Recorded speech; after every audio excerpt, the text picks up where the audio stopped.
Hi everyone, I'm Mr. Roger from the School of Engineering, teaching the Diploma in Aerospace Engineering, and you are watching NP Lecture Show.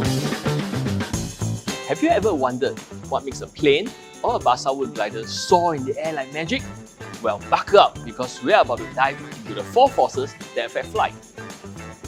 A balsa wood glider typically consists of the wing, fuselage, tail, and stabilizer. These components are not too different from the crucial part of a commercial airliner, and each of these parts plays a role in the flight. Before I introduce the 4 forces, there's one more thing you need to know. Balancing the glider is a critical factor too, making sure that the glider helps it to provide stability during flight. Next up, let's talk about the first force, lift. The wings of the glider are designed with an airfoil shape to provide lift, allowing it to defy gravity and stay in the air.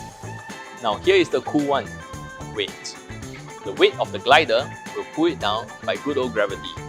But the aerodynamic design of the glider, just like a passenger aircraft, will counter the weight, allowing for smooth and controlled flight. Now consider the third force, drag. Minimizing air resistance is crucial for both plane and glider.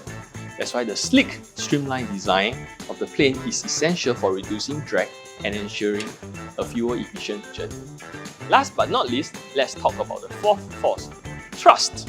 The launch technique behind a glider is like the takeoff of a jumbo jet. A gentle, smooth launch gives the glider the initial thrust it needs to take off gracefully.